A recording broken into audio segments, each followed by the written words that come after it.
ವ್ಯಾಖ್ಯಾಮುದ್ರಾಂ ಕರಸರಸುಜೈಃ ಪುಸ್ತಕಂ ಶಂಖಚಕ್ರೆ ಬಿಭ್ರದ್ಭಿನ್ನಸ್ಫಟಿಕರುಚಿರೆ ಪುಂಡರೀಕೆ ನಿಷಣ್ಣಃ ಅಮ್ಲಾನಶ್ರೀರಮೃತವಿಷಧೇರಂಶುಭಿಃ ಪ್ಲಾವಯನ್ ಮಾಂ ಆವಿರ್ಭೂಯಾದನಘಮಹಿಮಾ ಮಾನಸೇ ವಾಗಧೀಶಃ ಧ್ಯಾಯೇದಿಂದೀವರಾಭಂ ನಿಜಕರಕಮಲೆ ದಕ್ಷಿಣೇ ದಂಡಮಗ್ರ್ಯಂ ಸವ್ಯೇ ಪಾಶಂ ದಧಾನಂ ಜಘನತಟಗತೆ ರೂಪ್ಯಪೀಠಾಲಯಸ್ಥಂ ಕಾಂಚೀಗ್ರೈವೇಯಹಾರಾಂಗದಕಟಕಕಿರೀಟಾಂಗುಲೀಯಾಂಘ್ರಿಭೂಷಾ ಕರ್ಣಾಕಲ್ಪೋಜ್ವಲಾಂಗಂ ಯದುಕುಲತಿಲಕಂ ಕೃಷ್ಣಂ ಇಷ್ಟಾರ್ಥಸಿದ್ಧ್ಯೈ ರಮಾಪತಿಂ ಪೂರ್ಣಗುಣಂ ಮುಕುಂದಂ ವ್ಯಾಸಂಚ ವಿಜ್ಞಾನಸಹಸ್ರಭಾನುಂ ಪೂರ್ಣಪ್ರಬೋಧಂಚ ಸುತತ್ವದೀಪಂ ಕ್ರಮಾದ್ಗುರುಂಶ್ಚ ಪ್ರಣಮಾಮಿ ಮೂರ್ಧ್ನಾ ಆಪದಾಮಪಹರ್ತಾರಂ ದಾತಾರಂ ಸರ್ವಸಂಪದಾಂ ಲೋಕಾಭಿರಾಮಂ ಶ್ರೀರಾಮಂ ಭೂಯೋ ಭೂಯೋ ನಮಾಮ್ಯಹಂ ವಾಲ್ಮೀಕಿರ್ಗೌಃ ಪುನೀಯಾನ್ನಃ ಮಹೀಧರಪದಾಶ್ರಯ ಯದ್ದುಗ್ಧಮುಪಜೀವಂತಿ ಕವಯಸ್ತರಣಕಾ ಇವ ಸ್ವಸ್ತ್ಯಸ್ತು ಸತಾಂ ಹರಿ ಓಂ. ದುಂದುಭಿಯ ಶರೀರವನ್ನು ಬೆರಳ ತುದಿಯಿಂದ 10 ಯೋಜನಗಳಷ್ಟು ದೂರಕ್ಕೆ ಅಟ್ಟಿದ ರಾಮನ ಬಲವನ್ನು ಮತ್ತೂ ಸಂದೇಹಿಸಿದ. ಆ ದೇಹ ಒಣಗಿದೆ ಅಂತ ಸುಗ್ರೀವ. ಮತ್ತೆ 7 ತಾಲಮರಗಳನ್ನು ಒಟ್ಟೊಟ್ಟಿಗೆ ಒಂದೇ ಬಾಣದಿಂದ ಅದರ ಎಲೆಗಳನ್ನೆಲ್ಲ ಉದುರಿಸಿ ಆ ಇಡೀ ಮರಗಳನ್ನು ಛೇದಿಸಿ ಅದು ಭೂಮಿಯನ್ನು ಭೇದಿಸಿ ಮರಳಿ ಬಂದು ಇವನ ತೂಣಿಯೊಳಗೆ ಪೂರ್ತಿ ಬತ್ತಳಿಕೆಯೊಳಗೆ ಸೇರಿದ್ದನ್ನು ಕಂಡು ದೇವತೆಗಳೂ ಕೂಡ ನಿನ್ನನ್ನು ಯಾರೂ ಎದುರಿಸಲಿಕ್ಕೆ ಸಾಧ್ಯ ಇಲ್ಲ ಅಂತ ತಕ್ಷಣವೇ ಹೋಗೋಣ ವಾಲಿಯ ಕಡೆಗೆ ಅಂತ ಹೊರಟಿದ್ದಾರೆ. ಅವನನ್ನು ಕೂಗಿ ಕರೆದಿದ್ದಾನೆ. ಕೂಗಿ ಕರೆದಾಗ ಗರ್ಜನೆಯನ್ನು ಕೇಳಿ ಕೋಪಗೊಂಡ ವಾಲಿ ಹೊರಕ್ಕೆ ಬಂದಿದ್ದಾನೆ. ಬಂದಾಗ ಒಂದು ಮಾತು ಬಂತು. ತತಸ್ಸುತುಮುಲಂ ಯುದ್ಧಂ ವಾಲಿ ಸುಗ್ರೀವಯೋರಭೂತ್ ಗಗನೆ ಗ್ರಹಯೋರ್ ಘೋರಂ ಬುಧಾಂಗಾರಕಯೋರಿವ. ಬುಧ ಮತ್ತು ಅಂಗಾರಕರ ನಡುವಿನ ಯುದ್ಧದಂತಿತ್ತು ಅಂತ. ಆ ಶಬ್ದಗಳನ್ನು ನಾವು ಸರಿಯಾಗಿ ಗಮನಿಸಿದರೆ ಬುಧ ಅನ್ನೋದು ಸೌಮ್ಯ ಗ್ರಹ, ಅಂಗಾರಕ ಅನ್ನೋದು ಒಂದು ಸ್ವಲ್ಪ ಪಾಪಗ್ರಹ ಅಂತನೂ ಅನ್ನೋದರ ಜೊತೆಗೆ ಅದು ನೋಡಲಿಕ್ಕೂ ಸ್ವಲ್ಪ ಕೆಂಪು. ಇಲ್ಲಿ ಸೌಮ್ಯ ಸ್ವಭಾವದವನು ಅಂದರೆ ಕಪಿಗಳ ಇಬ್ಬರ ನಡುವೆ ಯೋಚನೆ ಮಾಡಿದಾಗ ಯಾವಾಗಲೂ ಇಬ್ಬರು ಬಲಿಷ್ಠರು ಅಂತಂದಾಗ ಒಬ್ಬ ಸ್ವಲ್ಪ ಸಪ್ಪೆ ಇದ್ದೇ ಇರ್ತಾನೆ.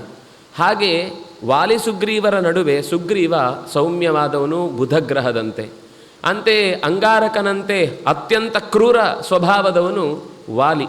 ಹೀಗೆ ಅನೇಕ ಗ್ರಹಗಳ ಹೊಡೆದಾಟವನ್ನು ಜ್ಯೋತಿಷ ಗ್ರಂಥಗಳಲ್ಲಿ ಹೇಳುವಾಗ ಕೆಲವೊಮ್ಮೆ ಯಾರು ಸೇರಿದಾಗ ಯಾರಿಗೆ ಜಯ ಆಗುತ್ತೆ ಇತ್ಯಾದಿಗಳ ಬಗ್ಗೆ 5 ಹೋರಾಟಗಳ ರೀತಿಯಲ್ಲಿ ಹೇಳುವುದುಂಟು. ಆದರೆ ಇಲ್ಲಿ ಅದೆಲ್ಲದಕ್ಕಿಂತ ಅವರ ಸ್ವಭಾವ ಮತ್ತು ಬಣ್ಣಗಳನ್ನಿಟ್ಟುಕೊಂಡು ವಾಲಿ ಸುಗ್ರೀವರು ಹೋರಾಡುವಾಗ ಸುತುಮುಲಂ ಯುದ್ಧಂ, ಅನ್ಯಾದೃಶವಾದಂತಹ ಯುದ್ಧ ಅಲ್ಲಿ ನಡೆಯಿತು.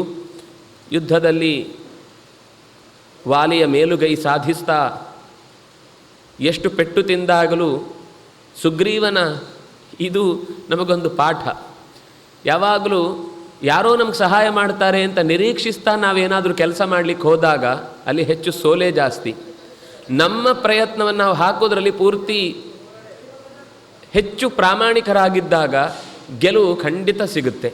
ನಾವು ಅವ್ರು ಬರ್ತಾರೆ ನಮ್ಮ ಹಿಂದೆ, ಇವ್ರು ಬರ್ತಾರೆ ನಮ್ಮ ಹಿಂದೆ ಅಂತ ಎಲ್ಲ ಬೆನ್ನು ಕಟ್ಟಿಕೊಂಡವರ ಅಥವಾ ತೊಡೆ ತಟ್ಟಿಕೊಂಡವರ ಆವೇಶದ ಮಾತುಗಳಿಗೆ ಹುಮ್ಮಸ್ಸಿನಿಂದ ಮುಂದಕ್ಕೆ ಸಾಗಿದ ಮೇಲೆ ಅಲ್ಲಿ ಹೋದಾಗ ಇವನ ತಂಡ ಅಂದರೆ ಇವನೊಬ್ಬನೇ, ಈ ಪರಿಸ್ಥಿತಿ ಬರುವಂಥದ್ದಿದೆ. ಆದರೆ ಇಲ್ಲಿ ನಮಗೆ ಸುಗ್ರೀವ ನಿರೀಕ್ಷಿಸಿದ್ದು ಅನ್ನುವ ದೃಷ್ಟಿಯಿಂದ ಇದು ಕಲಿಬೇಕಾದ್ದು. ಆದರೆ ರಾಮ ಯಾಕೆ ಅವನನ್ನು ಹಿಂಬಾಲಿಸಲಿಲ್ಲ ಅಥವಾ ಅವನ ಸಹಾಯಕ್ಕೆ ಬರಲಿಲ್ಲ ಅನ್ನೋದನ್ನು ನಾವು ನಿನ್ನೆ ನೋಡಿದೆವು. ಅಣ್ಣ ತಮ್ಮಂದಿರ ಹೋರಾಟದ ನಡುವೆ ಯಾವತ್ತೂ ತಕ್ಷಣದಲ್ಲಿ ಮಧ್ಯಪ್ರವೇಶಿಸಿ ಒಂದು ಹೊಸ ನಿರ್ಧಾರವನ್ನು ತೆಗೆದುಕೊಳ್ಳುವ ಹಠಕ್ಕೆ ಬೀಳಬಾರದು ಅಂತ. ಹಾಗಾಗಿ ಹೇಳುವಾಗ ಕಾರಣ ಹೇಳಿದ, ನಿಮ್ಮಿಬ್ಬರ ಶರೀರವೂ ಒಂದೇ ರೀತಿ ಇದೆ, ನಡೆಯೂ ಒಂದೇ ರೀತಿ ಇದೆ, ಭಾವನೆಗಳು ಒಂದೇ ರೀತಿ ಇದೆ, ಕಿರುಚುವುದು ಒಂದೇ ರೀತಿ ಇದೆ, ಆಭರಣಗಳು ಒಂದೇ ರೀತಿ ಇದೆ. ಯಾವ ರೀತಿಯಿಂದ ನೋಡಿದರೂ ನಿಮ್ಮಲ್ಲಿ ಇಬ್ಬರು ಬೇರೆ ಅಂತನ್ನುವ ಗುರುತನ್ನು ಹಿಡಿಯುವುದಕ್ಕೆ ನನಗೆ ಸಾಧ್ಯವಾಗದೇ ಹೋಯಿತು. ಅದರ ಜೊತೆಗೆ ನಾನು ನಿಮಗೆ ಕೊಟ್ಟ ಮಾತು ಏನು, ನಿನ್ನನ್ನು ಗೆಲ್ಲಿಸಿ ಆತನನ್ನು ಮುಗಿಸ್ತೇನೆ ಅಂತ. ಅಕಸ್ಮಾತ್ ನಾನು ಹೊಡೆದ ಬಾಣ ಅದು ನಿನಗೆ ನಾಟಿ ಮೂಲಾಘಾತ, ಒಂದು ವೇಳೆ ನಾನು ಹಿಡಿದ ಕೆಲಸವನ್ನು ತಪ್ಪಿ ನಡೆದು ಒಂದು ವೇಳೆ ನಿನ್ನ ಚಿಂತನೆಯನ್ನು ನಾನು ಮರೆತು ಬಿಟ್ಟೆ ಅಂತಾದರೆ ಆವಾಗ ನಾನು ನಿನ್ನನ್ನು ಕೊಂದರೆ ಎಂಥ ಅಪರಾಧ, ಎಂಥ ಆಪತ್ತು. ಯಾಕೆಂದರೆ ದತ್ತಾಭಯವಧೋ ನಾಮ ಪಾತಕಂ ಮಹದುಚ್ಯತೆ. ಶರಣಾಗಿ ಬಂದವನ ಆಸರೆಯನ್ನು ಅರ್ಥಪೂರ್ಣಗೊಳಿಸದೆ ಅವನನ್ನು ನಾನೇ ವಧಿಸಿಬಿಟ್ಟೆ ಅಂದರೆ ಅದರಷ್ಟು ದೊಡ್ಡ ಕಾರಕವಾದಂತಹ ಆಪತ್ತು, ಅಪಾಯ ಮತ್ತೊಂದಿಲ್ಲ. ಹೀಗೆ ಯೋಚಿಸಿ ಅಹಂಚ ಲಕ್ಷ್ಮಣಶ್ಚೈವ ಸೀತಾಚ ವರವರ್ಣಿನಿ ತ್ವದಧೀನಾ ವಯಂ ಸರ್ವೇ ವನೇಸ್ಮಿನ್ ಶರಣಂ ಭವಾನ್. ಈ ಕಾಡಿನಲ್ಲಿ ನನಗೆ ನೀನೇ ಆಸರೆ, ನಾನು ಲಕ್ಷ್ಮಣ ಎಲ್ಲರೂ ಹುಡುಕಿಕೊಂಡು ಬಂದದ್ದು ನಿನ್ನನ್ನೇ. ಸೀತೆಯನ್ನು ಪಡೆಯಬೇಕು ಅಂತನ್ನುವ ಬಯಕೆಯಿಂದ ನಿನ್ನ ಆಸರೆಯನ್ನು ಪಡೆದು ನಿನಗೆ ನಾವು ವಿರುದ್ಧವಾಗಿ ನಡೆದುಕೊಳ್ಳುವುದು ಅಂತ ಎಲ್ಲಿದೆ? ಅದು ಅಸಾಧ್ಯವಾದ ಮಾತು. ಈಗಲೂ ನೀನೇ ನನಗೆ ಶರಣಂ, ನನಗೆ ಆಸರೆಯಾದವನು ನೀನೇ. ತಸ್ಮಾದ್ಯುದ್ಧಸ್ವ ಭೂಯಸ್ತ್ವಂ ಮಾಮಾ ಶಂಕೀಹಿ ಇಷ್ಟವಾನರ ಏತನ್ಮುಹೂರ್ತಂ ಸುಗ್ರೀವ ಪಶ್ಯವಾಲಿನ ಮಾಹವೇ. ಅದರಿಂದಾಗಿ ಭೂಯ, ಮತ್ತೊಮ್ಮೆ ಹೋಗೋಣ, ಮತ್ತೊಮ್ಮೆ ವಾಲಿಯನ್ನು ಕರಿ, ಮತ್ತೊಮ್ಮೆ ನಾನು ನಿಲ್ತೇನೆ, ಈ ಬಾರಿ ಖಂಡಿತ ಕೊಂದೇ ಕೊಲ್ತೇನೆ. ಮಾಮಾ ಶಂಕೀಹಿ, ದಯವಿಟ್ಟು ನನ್ನನ್ನು ಈ ವಿಷಯದಲ್ಲಿ ಸಂದೇಹ ಪಡಬೇಡ. ಹಿಂದಿನ ಕಾರಣ ನಾನು ನಿಮ್ಗೆ ಕೊಟ್ಟಿದ್ದೇನೆ. ಇಬ್ಬರ ನಡೆನುಡಿ ಎಲ್ಲವೂ ಒಂದೇ ರೀತಿ ಇತ್ತು ಅನ್ನುವ ಕಾರಣದಿಂದ ನೀನಾರು ನಿನ್ನ ಅಣ್ಣನಾರು ಅನ್ನುವ ವ್ಯತ್ಯಾಸವನ್ನು ತಿಳಿಯದೆ ನಾನು ಹೀಗೆ ಹೋರಾಟದ ಬಾಣವನ್ನು ಹಿಂದಕ್ಕೆ ಸೆಳೆದುಕೊಂಡೆ, ಅದನ್ನು ಬಿಡಲಿಲ್ಲ. ಆದರೆ ಈ ಬಾರಿ ಹಾಗಾಗುವುದಿಲ್ಲ. ನಿರಸ್ತಮಿಷುಮೇಕೇನ ವೇಷ್ಟಮಾನಂ ಮಹೀತಲೇ. ನನ್ನ ಪರಾಕ್ರಮದ ಬಗ್ಗೆ ನನಗೆ ಖಂಡಿತ ನೀನು ಸಂದೇಹ ಪಡಬೇಡ, ನಾನು ಕೂಡ ಅದರ ಹಿಂಜರಿಕೆಯಿಂದ ಆದೀತೋ ಇಲ್ಲವೋ ಅಂತನ್ನುವ ಅರೆಮನಸ್ಸಿನಿಂದ ಹಿಂದೆ ಸರಿದದ್ದಲ್ಲ. ನಿಮ್ಮಿಬ್ಬರ ನಡುವಿನ ಸಂಬಂಧ, ನಿಮ್ಮಿಬ್ಬರ ನಡುವಿನ ಅಂದರೆ ಇದನ್ನೆಲ್ಲ ಎಚ್ಚರಿಸಿದ್ದು ಯಾಕೆಂದರೆ ನೀವೆಲ್ಲ ಇಷ್ಟು ಒಂದೇ ಇದ್ದೀರಿ, ಮನಸ್ಸು ಮಾತ್ರ ಯಾಕೆ ಬೇರಾಗಿದೆ. ಈಗಲೂ ಏನಾದರೂ ನಿಮ್ಮ ಮನಸ್ಸಿನಲ್ಲಿ ಬದಲಾವಣೆ ಅಂತಿದ್ದರೆ ಅದಕ್ಕೆ ಖಂಡಿತ ಮತ್ತೊಂದು ಅವಕಾಶ ಸಿಗುತ್ತೆ ಅನ್ನುವ ರೀತಿಯಲ್ಲಿ ಅವನು ಪ್ರಚೋದಿಸಿ ಮಾತನಾಡಿದಾಗಲೂ ಸುಗ್ರೀವನ ಮನಸ್ಸಿನಲ್ಲಿ ಇದ್ದದ್ದು ಇಲ್ಲ ಇಲ್ಲ ಜಹಿ ಭ್ರಾತರಂ, ನನ್ನ ಅಣ್ಣನನ್ನು ಕೊಲ್ಲು ನೀನು, ನನಗೆ ಅದೇ ಮುಖ್ಯವಾಗಿ ನನಗೀಗ ಬೇಕಾದ ಸಂಗತಿ ಅಂತ ಹೀಗೆ ಒತ್ತಡ ಹೇರಿದಾಗ ರಾಜಪುಷ್ಪೀಮಿಮಾಂ ಫುಲ್ಲಾಂ ಉತ್ಪಾಟ್ಯ ಶುಭಲಕ್ಷಣಾಂ ಕುರು ಲಕ್ಷ್ಮಣ ಕಂಠೇಸ್ಯ ಸುಗ್ರೀವಸ್ಯ ಮಹಾತ್ಮನಃ. ಏ ಲಕ್ಷ್ಮಣ, ಆ ಕಾಡಿನಿಂದ ತೆಗೆದು ತಂದ ಕಟ್ಟಿದ ಹೂಗಳ ಮಾಲೆಯನ್ನು ಈ ಸುಗ್ರೀವನ ಕೊರಳಿಗೆ ಹಾಕು. ನಾವು ಹಾಕಿದ ಮಾಲೆಯನ್ನು ಗುರುತಾಗಿಟ್ಟುಕೊಂಡು ಇವನು ಸುಗ್ರೀವ, ಇವನು ಸುಗ್ರೀವನಲ್ಲ ಅಂತ ವಾಲಿಯನ್ನು ಗುರುತಿಸುವುದಕ್ಕೆ ಅನುಕೂಲವಾಗುವಂತೆ ಮಾಡು ಅಂತ ಹೀಗೆ ಹೇಳುತ್ತಾನೆ. ಕೂಡಲೇ ಗಿರಿತಟದಲ್ಲಿ ಬೆಳೆದಿದ್ದ ಚೆನ್ನಾಗಿರುವ ಹೂಗಳ ಒಂದು ಸಾಲನ್ನು ಎತ್ತಿ ಕಟ್ಟಿ ಅದನ್ನು ತಂದು ಲಕ್ಷ್ಮಣ ಗಜಪುಷ್ಪೀಂ ತಾಂ ತಸ್ಯ ಕಂಠೆ ವ್ಯಸರ್ಜಯತ್. ಆ ಆನೆಯ ಅದಕ್ಕೆ ಹೆಸರು ನಾಗಮಲ್ಲಿಕಾ ಅಂತ. ಅಂತಹ ಅಪರೂಪದ ಗಿರಿಮಲ್ಲಿಕೆಯನ್ನು ಅವನ ಕುತ್ತಿಗೆಗೆ ಗಜಪುಷ್ಪಿಯನ್ನು ಮಾಲೆಯಾಗಿ ಹಾಕಿದ್ದಾನೆ ಅಂತ. ಇಲ್ಲಿ ಒಂದು ಸಂದೇಹವನ್ನು ನಾವು ನಿನ್ನೆ ಎತ್ತಿ ಮರಳಿ ಕಥೆಯ ಭಾಗಕ್ಕೆ ಬಂದಿದ್ದೆವು. ಮಹಾಭಾರತದಲ್ಲಿ ಸಮಗ್ರ ಇದೇ ಕಥೆ ಸುಮಾರು 27 ಅಧ್ಯಾಯಗಳಲ್ಲಿ ತನ್ನ ಮಡದಿಯನ್ನು ಕಳೆದುಕೊಂಡು ಅಳುತ್ತಿರುವ, ಇನ್ನೂ ಏನು ಕಳೆದದ್ದು ಅಂದರೆ ಕರ್ಕೊಂಡು ಹೋಗಿದ್ದಾನಷ್ಟೇ ಜಯದ್ರಥ, ಹೋಗಿ ಭೀಮಸೇನ ಮತ್ತು ಅರ್ಜುನ ಕರ್ಕೊಂಡು ಬರ್ತಾರೆ. ಇಲ್ಲೇನು ಸಮಯವೂ ಆಗಿಲ್ಲ. ಅಂದರೆ ದ್ರೌಪದಿಗಾದ ಅನ್ಯಾಯದ ಜೊತೆಗೆ ತಾನು ಪತ್ನಿಯಿಂದ ವಿರಹಿತನಾಗಿ ಅಳುತ್ತಿರುವ ಆ ಹೊತ್ತಿನಲ್ಲಿ ಬಂದ ಸಮಾಧಾನದ ಮಾತಾಗಿ ಇಡೀ ರಾಮಾಯಣದ ಕಥೆಯನ್ನು ಮತ್ತೊಮ್ಮೆ ಮಾರ್ಕಂಡೇಯ ಸಮಾಸ್ಯಾ ಪರ್ವದಲ್ಲಿ ಬಂದಾಗ ಇಡೀ ಈ ಕಥೆಯನ್ನು ಹೇಳುವ ಇದೇ ಪ್ರಸಂಗದಲ್ಲಿ ರಾಮಚಂದ್ರ ಹನುಮಂತನಿಗೆ ಹೇಳಿ ಈ ಮಾಲೆಯನ್ನು ಸುಗ್ರೀವನ ಕೊರಳಿಗೆ ಹಾಕು ಅಂತ ಹೇಳಿದ ಅಂತ.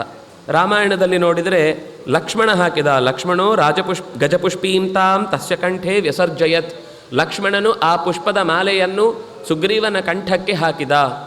ಅಲ್ಲಿ ಬಂದದ್ದು ಹನುಮಂತ ಈ ಕೊರಳಿಗೆ ಮಾಲೆಯನ್ನು ಹಾಕಿದ. ಯಾವುದು ಸರಿ, ಯಾವುದು ತಪ್ಪು? ಮಹಾಭಾರತ ನೋಡಿದರೆ ವೇದವ್ಯಾಸರು ಹೇಳಿರುವಂಥದ್ದು, ರಾಮಾಯಣ ನೋಡಿದರೆ ವಾಲ್ಮೀಕಿಗಳು ಹೇಳಿರುವಂಥದ್ದು. ಎರಡೂ ಕೂಡ ನಮಗೆ ಅತ್ಯಂತ ಪ್ರಮಾಣಭೂತವಾದದ್ದೇ. ಅಂದರೆ ಯಾವುದನ್ನು ನಾವು ಅರ್ಥೈಸುವಾಗ ಸಮಸ್ಯೆ ಎದುರಾದಾಗ ನಾವು ಆ ಶಬ್ದಗಳ ಕಡೆಗೆ ಸ್ವಲ್ಪ ಗಮನ ಹರಿಸಿದಾಗ ಸುಲಭದಲ್ಲಿ ಇದನ್ನು ಆಚಾರ್ಯರು ಪರಿಹಾರ ಮಾಡುತ್ತಾರೆ. ಮಧ್ವಾಚಾರ್ಯರು ಮಹಾಭಾರತ ತಾತ್ಪರ್ಯ ನಿರ್ಣಯದಲ್ಲಿ ಈ ಪ್ರಸಂಗವನ್ನು ಇಲ್ಲಿ ಓದೋರು ಎಲ್ಲರೂ ಕೂಡ ಇದಕ್ಕೆ ಹೀಗೆ ಅನುವಾದ ಮಾಡಿಕೊಂಡು ಲಕ್ಷ್ಮಣ ಹಾಕಿದ ಅಂತ ಹಾಕ್ಕೊಂಡು ಹೇಳಿ ಹೋಗಿಬಿಟ್ಟಿದ್ದಾರೆ.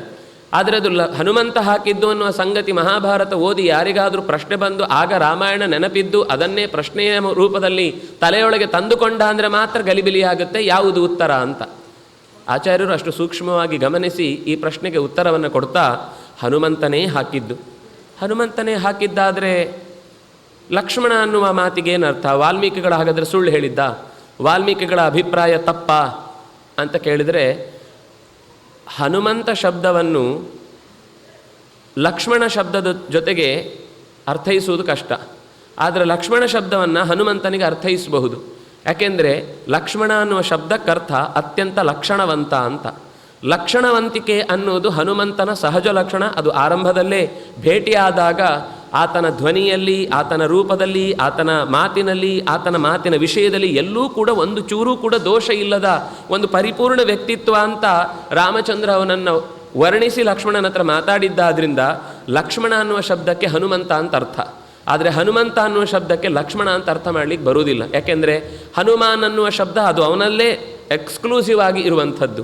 ಆದರೆ ಲಕ್ಷ್ಮಣ ಶಬ್ದ ಅದು ಹನುಮಂತನಲ್ಲಿ ಕೂಡುತ್ತೆ. ಅದರಿಂದಾಗಿ ಇಲ್ಲಿ ಲಕ್ಷ್ಮಣ ಅಂತ ಸಂಬೋಧನೆ ಮಾಡಿ ಮಾತನಾಡಿದ್ದು ರಾಮಚಂದ್ರ ಇದೇ ಹನುಮಂತನಾದ್ರಿಂದಾಗಿ ಹನುಮಂತ ಹಾಕಿದ ಮಾಲೆಯನ್ನು ಹೊತ್ತುಕೊಂಡು ಸುಗ್ರೀವ ಅಲ್ಲಿಂದ ಹೊರಟ. ಮತ್ತು ಇಲ್ಲೊಂದು ಮುಂದಿನ 13ನೆಯ ಸರ್ಗ ಆರಂಭ ಆಗುವಾಗ ಒಂದು ಸ್ವಾರಸ್ಯವನ್ನು ಹೇಳುತ್ತಾರೆ. ಈ ಒಂದು ಅಧ್ಯಾಯದಲ್ಲಿ ಇಡೀ ಸಾಲವೃಕ್ಷವನ್ನು ಭೇದಿಸಿದ್ದಾಯಿತು, ಪರಾಕ್ರಮವನ್ನು ನೋಡಿ ಸಂತೋಷಪಟ್ಟದ್ದಾಯಿತು, ಸೇನೆ ಅಥವಾ ವಾನರರ ಸಹಕಾರವನ್ನು ಪಡೆದು ದೊಡ್ಡ ಗುಂಪು ಹೊರಟದ್ದಾಯಿತು, ಕಿರುಚಿದ್ದಾಯಿತು, ಅವನು ಬಂದದ್ದಾಯಿತು, ಯುದ್ಧ ಆಯಿತು, ಓಡಿ ಬಂದಾಯಿತು, ತಪ್ಪಿಸಿಕೊಂಡು ಅವನನ್ನು ಬೈದುಕೊಂಡು ವಾಲಿ ಮರಳಿ ಹೋಗಿದ್ದಾನೆ. ಯಾಕೆ ನೀನು ಹೀಗೆ ಮಾಡಿದಿ ಅಂತ ಕೇಳಿದ. ಅದಕ್ಕೆ ರಾಮಚಂದ್ರ ಉತ್ತರ ಕೊಟ್ಟ, ಇನ್ನು ಮುಂದೆ ಹೀಗಾಗುವುದಿಲ್ಲ, ಇನ್ನೊಮ್ಮೆ ಹೊರಡು ಅಂತ ಹೇಳ್ದ. ಇಷ್ಟೂ ಕಥೆ ಒಂದು ಅಧ್ಯಾಯದಲ್ಲಿ ಮುಗಿದೋಯ್ತು. ಆದರೆ ಈಗ ಈ ದಾರಿಯಲ್ಲಿ ಹೋಗುವಾಗ ಒಂದೇ ಶ್ಲೋಕದಲ್ಲಿ ಅವನು ಹೊರಟು ಬಂದಾಗಿದೆ. ಎಲ್ಲಿಗೆ? ಕಿಷ್ಕಿಂಧೆಗೆ. ಈ ಅಧ್ಯಾಯದಲ್ಲಿ ಕಿಷ್ಕಿಂಧೆಗೆ ಹೋಗುವ ದಾರಿಯ ವರ್ಣನೆ ಇಷ್ಟುದ್ದ ಇದೆ. ಆಗಲೂ ಹಾಗೇ ಹೋಗಿದ್ದು, ಈಗಲೂ ಹೋಗಲಿಕ್ಕಿರುವುದು ಹಾಗೇ. ಆದರೆ ಆಗ ಮನಸ್ಸಿನಲ್ಲೊಂದು ವೇಗ ಇತ್ತು. ಹೋಗಿ ಈಗಲೇ ಅಂದರೆ ಅವನು ನಾಳೆಯಿಂದ ನಾನು ಅಣ್ಣನ ರಾಜ್ಯವನ್ನು, ಅಂದರೆ ಅಣ್ಣನ ಸಂಹಾರ ಆದ ಬಳಿಕ ರಾಜ್ಯವನ್ನು ಸ್ವೀಕರಿಸುವುದು, ಅಂದರೆ ಎಲ್ಲವೂ ಒಳ್ಳೆಯದಾಗಿ ಬಿಡುತ್ತೆ, ನಾಳೆನೇ ಎಲ್ಲ ಸರಿ ಹೋಗಿ ಬಿಡುತ್ತೆ ಅಂತ ಅನ್ನುವ ಒಂದು ನಿರೀಕ್ಷೆ ಇತ್ತು. ಅದರಿಂದಾಗಿ ದಾರಿಯಲ್ಲಿ ಯಾವುದೂ ಅವನ ಕಣ್ಣಿಗೆ ಕಾಣಲೇ ಇಲ್ಲ. ಆದರೆ ಈಗ ಹೋಗುವಾಗ ಪ್ರತಿಯೊಂದು ದಾರಿಯಲ್ಲಿರುವ ಮರಗಳು, ಗಿಡಗಳು, ಅನೇಕ ಥರದ ಪ್ರಾಣಿಗಳು, ಪಕ್ಷಿಗಳು ಎಲ್ಲವನ್ನು ಗಮನಿಸ್ತಾ ಸಮುದ್ಯಮ್ಯಪ್ಮಹಶ್ಚಾಪಂ ರಾಮಃ ಕಾಂಚನಭೂಷಿತಂ ಶರಾಂಶ್ಚಾದಿತ್ಯ ಸಂಕಾಶಾನ್ ಗೃಹೀತ್ವಾ ರಣಸಾಧಕಾನ್. ರಣದಲ್ಲಿ ಉಪಯೋಗಿಸಲು ಅನುವಾದ ಬಾಣಗಳನ್ನು ಹೊತ್ತು ಬಿಲ್ಲನ್ನು ಹೆದೆಯೇರಿಸಿ ಹೆಗಲಲ್ಲಿ ಜೋತು ಹಾಕಿಕೊಂಡು ರಾಮಚಂದ್ರ ಹೊರಟ್ರೆ ಅವನಕ್ಕಿಂತ ಮುಂದೆ ರಾಘವಸ್ಯ ಮಹಾತ್ಮನಃ ಅಗ್ರತಸ್ತು ಸುಗ್ರೀವ ಯಯೌ. ಸುಗ್ರೀವ ಮುಂದಾಳುವಾಗಿ ದಾರಿಯನ್ನು ತೋರಿಸುವವನಾಗಿ ಹೋಗ್ತಾ ದಾರಿಯಲ್ಲಿ ಎಲ್ಲವನ್ನು ನೋಡ್ತಾ ಇದ್ದಾರೆ. ಅನೇಕ ಬರದ ವೃಕ್ಷಾಂಶ್ಚ ಪುಷ್ಪ ಭಾರಾವಲಂಬಿನಃ ಪ್ರಸನ್ನಾಂಬು ವಹಾಶ್ಚೈವ ಸರಿತಃ ಸಾಗರಂಗಮಾಹ. ನದಿ ಕಾಣಿಸಿತು, ಬೆಟ್ಟ ಕಾಣಿಸಿತು, ಮರಗಳು ಕಾಣಿಸಿದವು, ನದಿಗಳು ಕಾಣಿಸಿದವು, ಸುಂದರವಾದ ಬೇರೆ ಬೇರೆ ರೀತಿಯ ಪ್ರಾಣಿ ಸಂಚಯಗಳು ಅಲ್ಲಿ ಓಡಾಡ್ತಾ ಇದ್ದವು. ಅದನ್ನು ಹೇಳ್ತಾರೆ. ಕೆಲವು ಕಡೆ ಕಂದರಗಳು ಚೆನ್ನಾಗಿದ್ದವು, ಕೆಲವು ಕಡೆ ಎತ್ತರದ ಬೆಟ್ಟವೇ ಚೆನ್ನಾಗಿತ್ತು, ಕೆಲವು ಕಡೆ ಗುಹೆಗಳು ಚೆನ್ನಾಗಿತ್ತು, ಕೆಲವು ಕಡೆ ಬಿಲಗಳು ಚೆನ್ನಾಗಿತ್ತು. ಅತ್ಯಂತ ತುತ್ತ ತುದಿಯಲ್ಲಿ ಮರದ ಒಂದೇ ಒಂದು ಟೊಂಗೆ ಶಿಖರಕ್ಕೆ ಬಾಗಿ ಹೊರಕ್ಕೆ ನಿಂತಾಗ ಇಡೀ ಆ ಶಿಖರಕ್ಕೆ ಒಂದು ಗರಿಯನ್ನು ಸಿಕ್ಕಿಸಿದಂತೆ ಅದು ಕಾಣ್ತಾ ಇತ್ತು ಅಂತ ಹೀಗೆಲ್ಲ ವರ್ಣನೆ ಮಾಡ್ತಾ ಮಾಡ್ತಾ ಮಾಡ್ತಾ ಮುಂದೆ ಹನುಮಂತ ಮತ್ತು ಲಕ್ಷ್ಮಣ ರಾಮನನ್ನು ಮುಂದಿಟ್ಟುಕೊಂಡು ಹೋಗುವಾಗ ಸುಗ್ರೀವ ಆ ದಾರಿಯಲ್ಲಿ ಪರಿಚಯ ಮಾಡಿಕೊಡ್ತಾ ಹೇಳ್ತಾನೆ, ಕಿಮೇತ ಜ್ಞಾತುಮಿಚ್ಛಾಮಿ ಸಖೇ ಕೌತೂಹಲಂ ಹಿಮೆ ಕೌತೂಹಲಾಪನಯನಂ ಕರ್ತುಮಿಚ್ಛಾಮ್ಯಹಂ ತ್ವಯಾ ಏಷ ಮೇಘ ಇವಾಕಾಶೇ ವೃಕ್ಷಷಂಡಃ ಪ್ರಕಾಶತೆ ಮೇಘ ಸಂಘಾತ ವಿಪುಲಃ ಪರ್ಯಂತ ಕದಲೀವೃತಃ. ಈ ಪ್ರದೇಶಕ್ಕೆ ಒಂದು ಕಡೆ ಬಂದಾಗ ಒಂದು ಮರಗಳ ಗುಂಪು ತುಂಬ ಚೆನ್ನಾಗಿ ಕಾಣಿಸಿತು ಮತ್ತು ಮನಸ್ಸಿಗೆ ತುಂಬ ಆನಂದ ಅನ್ನಿಸ್ತಾ ಇತ್ತು. ಇಲ್ಲಿಯ ಬಗ್ಗೆ ಏನೋ ಒಂದು ವಿಶೇಷ ಇದೆ. ಅಂದರೆ ಅದು ಆ ಒಂದು ಜಾಗ ಹಚ್ಚ ಹಸಿರಾಗಿದೆ, ಬೇರೆ ಎಲ್ಲ ಕಡೆ ಪ್ರಾಣಿ ಪಕ್ಷಿಗಳ ಓಡಾಟ ಇದ್ದಂತೆ ಅಲ್ಲಿ ಪ್ರಾಣಿ ಪಕ್ಷಿಗಳ ಓಡಾಟ ಇಲ್ಲ, ಆದರೆ ಹಸಿರು ತುಂಬಿಕೊಂಡಿದೆ. ಮಧ್ಯದಲ್ಲೇನೋ ಒಂದು ಆಕೃತಿಯ ಹಾಗೆ, ವೃತ್ತಾಕೃತಿಯ ಹಾಗೆ ಜಾಗ ಕಾಣಿಸ್ತದೆ, ಹೊರಗಿನಿಂದ ಅದೇನು ಅಂತ ಗೊತ್ತಾಗುವುದಿಲ್ಲ. ಇಂತಹ ಒಂದು ಜಾಗವನ್ನು ಕಂಡಾಗ ರಾಮಚಂದ್ರ ಅವನನ್ನು ಕೇಳ್ತಾನೆ, ಇದೇನು, ನನಗಿದರ ಬಗ್ಗೆ ಕುತೂಹಲ ಇದೆ ಅಂತ. ಆಗ ಅದಕ್ಕೆ ಉತ್ತರವಾಗಿ ಸುಗ್ರೀವ ಹೇಳ್ತಾ, ಏತದ್ರಾಗವ ವಿಸ್ತೀರ್ಣಂ ಆಶ್ರಮಂ ಶ್ರಮನಾಶನಂ. ಹೌದು, ಈ ಆಶ್ರಮಕ್ಕೆ ಒಳಗೆ ಹೋಗಬೇಕಾಗಿಲ್ಲ. ಈ ಆಶ್ರಮದ ಹೊರಭಾಗದಲ್ಲಿ ಸುಮ್ಮನೆ ಸ್ವಲ್ಪ ಹೊತ್ತು ನಿಂತಿದ್ದರೆ ಮನಸ್ಸು ನಿರಾಳವಾಗುತ್ತೆ. ಯಾವುದೇ ರೀತಿಯಾದ ಗೊಂದಲಗಳಿದ್ದರೆ ಎಲ್ಲವೂ ಕೂಡ ದೂರ ಆಗುತ್ತೆ. ಮನಸ್ಸಿಗೆ ಬೇಸರಿಕೆಗಳಿದ್ದರೆ ಅದೆಲ್ಲ ಪರಿಹಾರ ಆಗುತ್ತೆ. ಶ್ರಮನಾಶನಂ, ಈ ಸರದ ಅಥವಾ ಈ ಪ್ರದೇಶದ ವಿಶೇಷತೆ ಏನು ಅಂತಂದರೆ, ಮನಸ್ಸಿನ ದೇಹದ ಎರಡೂ ಶ್ರಮಗಳು ನಾಶ ಆಗ್ತದೆ. ಈ ಆಚೆ ಈಚೆ ಸ್ವಾದು ಮೂಲ ಫಲೋದಕಂ, ಅದರ ಸುತ್ತಮುತ್ತ ಬೇಕಾದಷ್ಟು ಒಳ್ಳೆಯ ನೀರಿನ ತೊರೆಗಳಿವೆ, ಹಣ್ಣು ಹಂಪಲುಗಳಿಂದ ಕೂಡಿದ ಉದ್ಯಾನ ಇದೆ. ಇದೆಲ್ಲವನ್ನು ನೋಡಿ ಹೇಳ್ತಾನೆ, ಸಪ್ತರಾತ್ರ ಕೃತ ಅತ್ರ ಸಪ್ತ ಜನಾನಾಮ ಮುನಯ ಸಂಶಿತವ್ರತಾ ಸಪ್ತೈವಾಸನ್ ಅಧ ಶೀರ್ಷಾಃ ನಿಯತಂ ಜಲಶಾಯಿನಃ. ನೀರಿನಲ್ಲೇ ಮುಳುಗಿದ 7 ದಿನಗಳ 7 ಒಂದು ಋಷಿಗಳ ಗುಂಪದು. ಸಪ್ತ ಜನ ಅಂತನವರನ್ನು ಕರೀತಾರೆ. 7 ಜನ ಋಷಿಗಳು ಅಂತವರ ಹೆಸರು. ಅವರು 7 ಜನ ಇದ್ದಾರೆ. ಅವರು ಇಡೀ ತಮ್ಮ ಶರೀರವನ್ನು ನೀರಿನಲ್ಲಿ 7 ದಿವಸಗಳ ಕಾಲ ಮುಳುಗಿಸಿಟ್ಟಿರ್ತಾರೆ. ಅದು ತಲೆ ಕೆಳಗೆ ಕಾಲು ಮೇಲೆ ಮಾಡಿ 7 ದಿವಸ ಆದಮೇಲೆ ಒಂದು ಬಾರಿ ಮೇಲಕ್ಕೆ ಎದ್ದು ಬಂದವರು ಇಡೀ ವಾಯು ಆಹಾರಾಹ, ಗಾಳಿಯನ್ನೇ ಆಹಾರವಾಗಿ ಸ್ವೀಕರಿಸಿ ಮತ್ತೆ ಮುಳುಗು ಹಾಕಿ, ಹೀಗೆ 700 ವರ್ಷಗಳ ಕಾಲ ನಿರಂತರ ತಪಸ್ಸು ಮಾಡಿ ಅವರು ದಿವಂಗತಾಹ, ಆಮೇಲೆ ಸ್ವರ್ಗವನ್ನು ಹೋಗಿ ಸೇರಿದ್ದಾರೆ. ಆಶ್ರಮಂ ಸುದುರಾಧರ್ಷಂ ಸೇಂದ್ರೈಹಿ ಸಸುರಾಸುರೈಹಿ. ಯಾವ ದೇವತೆಗಳೂ ಕೂಡ ಈ ಆಶ್ರಮದೊಳಗೆ ಪ್ರವೇಶ ಮಾಡುವುದಿಲ್ಲ. ಯಾವ ಮನುಷ್ಯರಂತೂ ಇದರ ಹತ್ತಿರ ಹೊಕ್ಕ ಸಂಗತಿಯೇ ನಮಗೆ ತಿಳಿದಿಲ್ಲ. ಪ್ರಾಣಿ ಪಕ್ಷಿಗಳು ಕೂಡ ದೂರದಿಂದಲೇ ಆ ಪ್ರದೇಶದಿಂದ ಹೊರಕ್ಕೆ ನಿಲ್ತಾವೆ ಹೊರತು ಒಳಕ್ಕೆ ಹೋಗುವುದಿಲ್ಲ. ಅಲ್ಲಿ ಕೆಲವೊಮ್ಮೆ ಗೆಜ್ಜೆಯ ದನಿ ಕೇಳುತ್ತೆ, ಅನೇಕ ರೀತಿಯ ಗಾನಗಳು ಕೇಳುತ್ತವೆ, ವಾದ್ಯಗಳು ಊದಿದಂತೆ ದನಿಯಾಗುತ್ತೆ. ಅದರ ಹೊರಗಿನ ಪ್ರದೇಶದಲ್ಲಿ ದಿವ್ಯವಾದಂತಹ ಸದ್ದು, ದಿವ್ಯವಾದಂತಹ ಗಂಧ, ದಿವ್ಯವಾದಂತಹ ಪ್ರಕಾಶಗಳು ಹೊರಗೆ ಅದು ಹೊಳೆಯುತ್ತೆ. ಅವರು ತಪಸ್ಸು ಮಾಡಿ ತಮ್ಮ ಸಿದ್ಧಿಯನ್ನು ಮುಗಿಸಿಕೊಂಡು ಹೊರಟು ಹೋದರು. ಆದರೆ ಆಮೇಲೂ ಕೂಡ ಯಾರೂ ಕೂಡ ಸಾಮಾನ್ಯ ಜನರು ಅಲ್ಲಿ ಹೋಗಿ ಅದು ವಾಸಕ್ಕಾಗಿ ಉಪಯೋಗಿಸಿಕೊಳ್ಳುವ ಹಾಗಿನ ಪರಿಸ್ಥಿತಿಯಾಗಿ ಉಳಿಲಿಲ್ಲ. ಅವರ ತಪಸ್ಸು ಅಷ್ಟು ಕಠೋರವಾಗಿ ಇವತ್ತಿಗೂ ಅಲ್ಲಿ ಏನೋ ತಪಸ್ಸಿನ ಬೆಂಕಿಯೇ ಉರಿಯುತ್ತಾ ಇದೆ ಅನ್ನುವ ಹಾಗಿನ ಪ್ರದೇಶ ಅದು. ಕುರು ಪ್ರಣಾಮಂ ಧರ್ಮಾತ್ಮನ್ ತಾನ್ ಸಮುದ್ದಿಶ್ಯ ರಾಘವ ಲಕ್ಷ್ಮಣೇನ ಸಹ ಭ್ರಾತ್ರ ಪ್ರಯತ ಸಂಯತಾಂಜಲಿ. ಇಲ್ಲಿಯ ಪ್ರದೇಶಕ್ಕೆ ನೀನು ಕೈ ಮುಗಿದು ನಮಸ್ಕರಿಸು. ಧರ್ಮಾತ್ಮನಾದಂತಹ ರಾಮಚಂದ್ರನೇ, ಲಕ್ಷ್ಮಣನು, ನೀನು ಎಲ್ಲರೂ ಸೇರಿಕೊಂಡು ಪ್ರಣಾಮಗಳನ್ನು ಮಾಡು ಅಂತ ಹೀಗೆ ಹೇಳಿದ ತಕ್ಷಣವೇ ರಾಮಚಂದ್ರ, ಲಕ್ಷ್ಮಣ, ಹನುಮಂತ ಎಲ್ಲರೂ ಸೇರಿ ಆ ಆಶ್ರಮದ ಹೊರಭಾಗದಲ್ಲೇ ಅದಕ್ಕೆ ಅಭಿಮುಖವಾಗಿ ನಿಂತು ನಮಸ್ಕರಿಸಿ ಈ ತಪೋ ಭೂಮಿಯನ್ನು ಪವಿತ್ರಗೊಳಿಸಿದಂತಹ, ಪೂತಗೊಳಿಸಿದಂತಹ ಆ ಋಷಿಮುನಿಗಳ ತಾಕತ್ತಿಗೆ, ಅವರು ಮಾಡಿದ ತಪಸ್ಸಿನ ಮೇಲ್ಮೈಗೆ ಮತ್ತೆ ಗೌರವವನ್ನು ಸೂಚಿಸಿ ಅಲ್ಲಿಂದ ಹೊರಡ್ತಾರೆ. ಅಭ್ಯವಾದಯ, ತಮ್ಮ ಕುಲಗೋತ್ರಗಳನ್ನೆಲ್ಲ ಅರುಹಿ ಅಲ್ಲಿಂದ ಹೊರಟರು. ಸುಗ್ರೀವ ಹಾಗೆ ನಮಸ್ಕರಿಸಿದ. ವಾನರರೆಲ್ಲರೂ ಅವರ ಜೊತೆಗೆ ಬಂದವರು ನಮಸ್ಕರಿಸಿ ಸಂಹೃಷ್ಟ ಮಾನಸಾಹ. ಇದೊಂದು ಕ್ಷೇತ್ರಕ್ಕೆ ಆಗ ಬರುವಾಗ ಇದೇ ದಾರಿಯಲ್ಲಿ ಬಂದಿದ್ದಾರೆ ಹಿಂದೆ, ಆದರೆ ಈ ಕ್ಷೇತ್ರವನ್ನು ನೋಡಲಿಲ್ಲ, ಇಲ್ಲಿಯ ಪ್ರಾಣಿ ಪಕ್ಷಿಗಳನ್ನು ನೋಡಲಿಲ್ಲ, ಏನೂ ನೋಡಲಿಲ್ಲ. ಆದರೆ ಈಗ ಎಲ್ಲವೂ ಕೂಡ ಒಂದು ಹದದಲ್ಲಿ, ಅಂದರೆ ಒಮ್ಮೆ ಪೆಟ್ಟು ತಿಂದು ಅನುಭವ ಆದ ಮೇಲೆ ಹೇಗೆ ಅದನ್ನು ನಿರ್ವಹಿಸಬೇಕು ಅನ್ನೋದು ಅರ್ಥ ಆದ ಹಾಗೆ ಸುಗ್ರೀವ ಇಲ್ಲಿ ಬಹಳ ನಿಧಾನವಾಗಿ ಒಂದೊಂದೇ ಹೆಜ್ಜೆ ಇಟ್ಟುಕೊಂಡು ಮುಂದಕ್ಕೆ ಸಾಗ್ತಾ ಇದ್ದಾನೆ. ಅಲ್ಲಿಂದ ದೂರದಿಂದ ಕಾಣುವ ಕಿಷ್ಕಿಂಧೆಯ ಪಟ್ಟಣವನ್ನು ನೋಡ್ತಾರೆ. ದುರಾಧರ್ಷಾಂ, ಸುಲಭದಲ್ಲಿ ಯಾರೂ ಕೂಡ ಒಳಕ್ಕೆ ಪ್ರವೇಶ ಮಾಡಲಿಕ್ಕಾಗದೇ ಇರುವ ಊರು. ಆದರೆ ಸುಗ್ರೀವನಿಗೆ ಎಲ್ಲ ಒಳ ಮಾರ್ಗಗಳು ಗೊತ್ತಿತ್ತು. ಆದ್ದರಿಂದಾಗಿ ಅವನಲ್ಲಿಂದ ಅವರನ್ನೆಲ್ಲ ಕರೆದುಕೊಂಡು ಸೀದಾ ಪುರವನ್ನು ಪ್ರವೇಶಿಸ್ತಾ ಇದ್ದಾನೆ. ಪ್ರವೇಶಿಸಿ ರಾಮನನ್ನು ನೋಡಿದ್ದಾನೆ. ರಾಮ ಕಣ್ಣಂಚಿನಲ್ಲೇ ಸೂಚನೆಯನ್ನು ನೀಡಿದ್ದಾನೆ. ಕೂಡಲೇ ತತಸ್ವನಿನದಂ ಘೋರಂ ಕೃತ್ವಾ ಯುದ್ಧಾಯ ಚಾಹ್ವಯತ್ ಪರಿವಾರೈಃ ಪರಿವೃತೋ ನಾದೈರ್ಭಿಂದನ್ ಇವಾಂಬರಂ. ಆಕಾಶವೇ ಭೂಮಿಗೆ ತಾಗಿ ಏನೋ ಸದ್ದಾಯಿತು ಅನ್ನುವಂತೆ ಜೋರಾಗಿ ಮತ್ತೆ ನಾದವನ್ನು ಗೈದ. ನಾದವನ್ನು ಗೈಯುವುದನ್ನು ಬಿಡಲಿಲ್ಲ, ನಿರಂತರ ಕಿರ್ಚಿಕೊಂಡೇ ಒಳಕ್ಕೆ ಬಂದಿದ್ದಾನೆ. ಬಂದವನು ಪ್ರತಿಜ್ಞಾಯಾತ್ವಯ ವೀರಕೃತ ವಾಲಿವಧೇ ಪುರ ಸಫಲಾಂ ತಾಂ ಕುರು ಕ್ಷಿಪ್ರಂ ಲತಾಂ ಕಾಲ ಇವಾಗತಃ. ಸುಗ್ರೀವ ಹೇಳ್ತಾನೆ, ರಾಮಚಂದ್ರ, ಈ ಬಾರಿ ನಿನ್ನ ಪ್ರತಿಜ್ಞೆಯನ್ನು ಸತ್ಯ ಮಾಡ್ತಿದ್ದಾನೆ.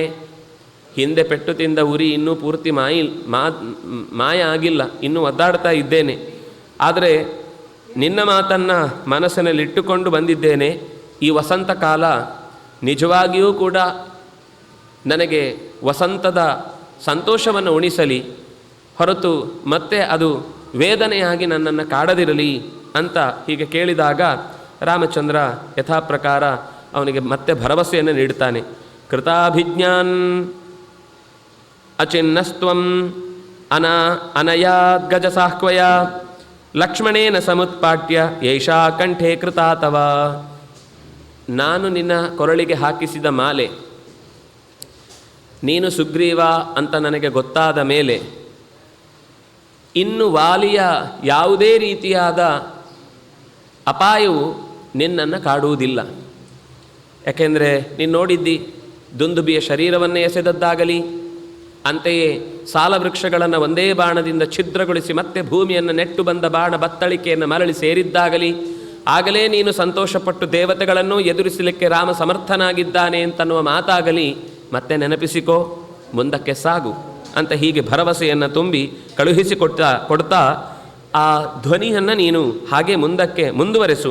ಪ್ರತ್ಯಕ್ಷಂ ಸಪ್ತತೆ ಸಾಲಾಹ, ಅದೆಲ್ಲ ಇದೆ ಅಲ್ವಾ ತಲೆಯಲ್ಲಿ, ಅದನ್ನು ಇಟ್ಟುಕೊಂಡು ಹಾಗೆ ಮುಂದುವರೆಸು. ನಿನ್ನ ಕರಾಳವಾದಂತಹ ಧ್ವನಿಯನ್ನು ಜೋರಾಗಿ ಇನ್ನೂ ಕಿರುಚು. ಯಾಕೆ ಅಂತ ಇದೊಂದು ರಣದ ನೀತಿ, ಯುದ್ಧದ ಟೆಕ್ನಿಕ್ ಅನ್ನೋದನ್ನು ರಾಮಚಂದ್ರ ಗುರುತಿಸಿ ಹೇಳ್ತಾನೆ. ಜಿತಕಾಶೀ ಬಲಶ್ಲಾಘೀ ತ್ವಯಾ ಚಾಧರ್ಷಿತಃ ಪುರಾ ನಿಷ್ಪತಿಷ್ಯತ್ಯ ಅಸಂಗೇನ ವಾಲೀ ಚ ಪ್ರಿಯ ಸಂಯುಗ.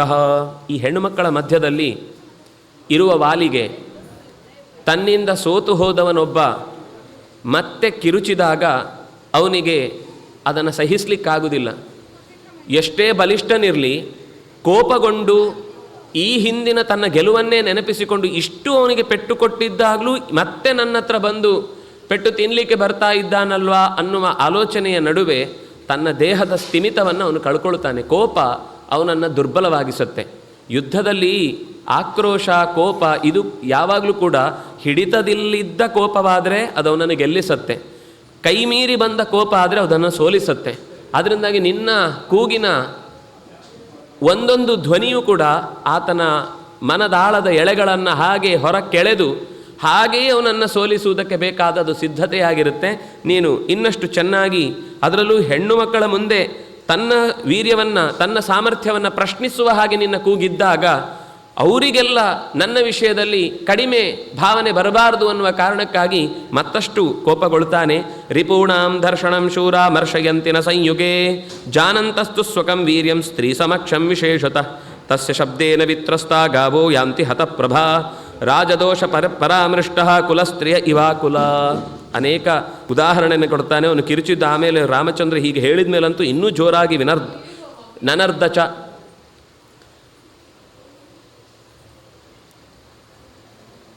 ಸದ್ದು ಆಗಸದಲ್ಲಿ ಓಡಾಡ್ತಾ ಇದ್ದ ಹಕ್ಕಿಗಳೆಲ್ಲ ದಿಕ್ಕು ಕೆಟ್ಟೋಯ್ತಂತೆ, ನಾವು ಯಾವ ಕಡೆಗೆ ಹೋಗಬೇಕು ಅಂತ. ಆ ಧ್ವನಿ ಹಾಗೆ ಅವರನ್ನು ಕಂಗೆಡಿಸಿತು.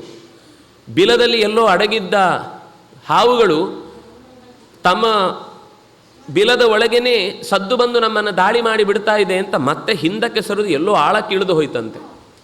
ಒಂದೊಂದು ಕಥೆಯನ್ನೇ ಹೇಳ್ತಾ ಇಷ್ಟು ಉದ್ದದ್ದು ಹೇಳ್ತಾರೆ.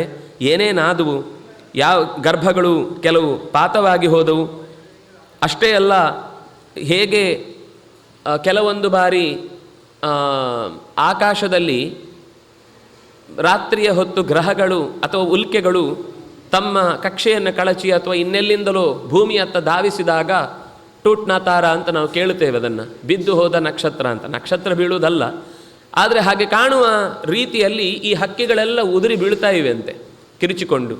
ಅಂದರೆ ಇವನ ಸದ್ದು ಅಷ್ಟು ಜೋರಾಗಿತ್ತು, ವೇಗವಾಗಿತ್ತು. ಕುದುರೆಗಳು ಓಡಿ ಹೋದವು, ಆನೆಗಳು ತಮ್ಮ ತಮ್ಮ ಸ್ಥಳವನ್ನು ಬದಲು ಮಾಡಿದವು.